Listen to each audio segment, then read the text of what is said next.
It works hand in hand with the turbo. Yes. Meaning, because I've ever seen a car doing 0.5. Yeah. So for me, my setting is at 1.5. You're doing 1.5. Yes, 1.5. For those who don't know, get ready. Let's see. The capture,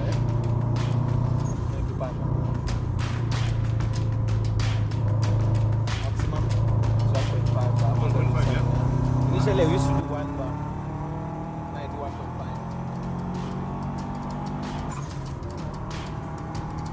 See how she's going. Nice.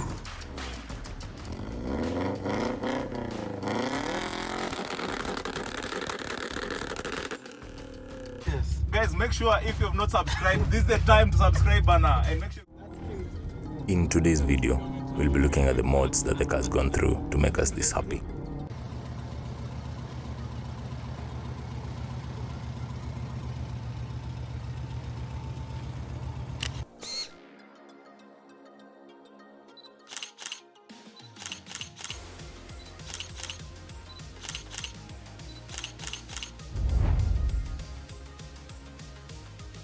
First off is the engine bay, and to look at the engine bay, we change the intercooler, the turbo, the engine has been forged, and a lot more.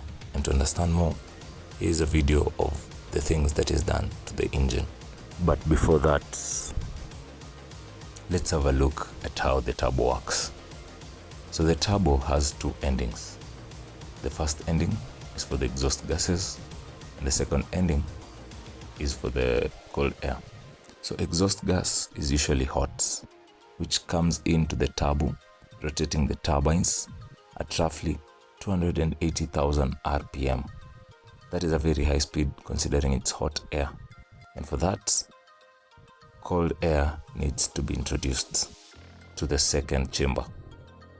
And for that to happen, an intercooler is introduced. For the intercooler to work more efficiently, he needed to change the scoop from this to aftermarket scoop to allow more cold air into the engine. Let's have a look at the car before.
That's how we did it, man.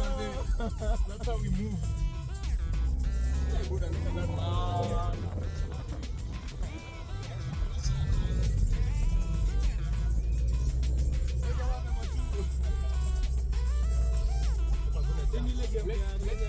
Let's see what he has.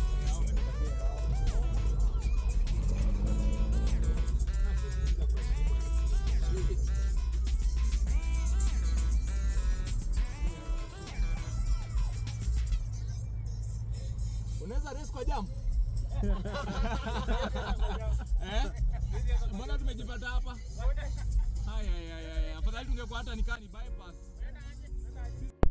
A lot has been done to the car that I can't even explain, but stay tuned for the second part as the owner himself brings us the Subaru BH5 Legacy 2.0 version and takes us through the process of what is done. Hope you enjoyed.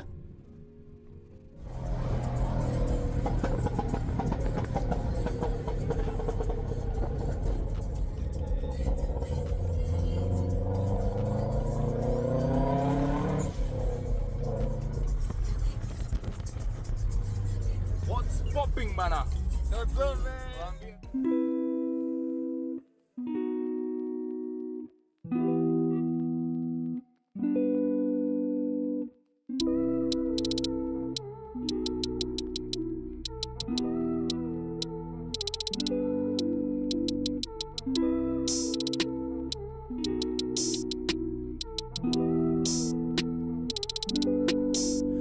I know this isn't what you wanna hear, yeah. You know I've been down so lately, no more tear, yeah. All this pain inside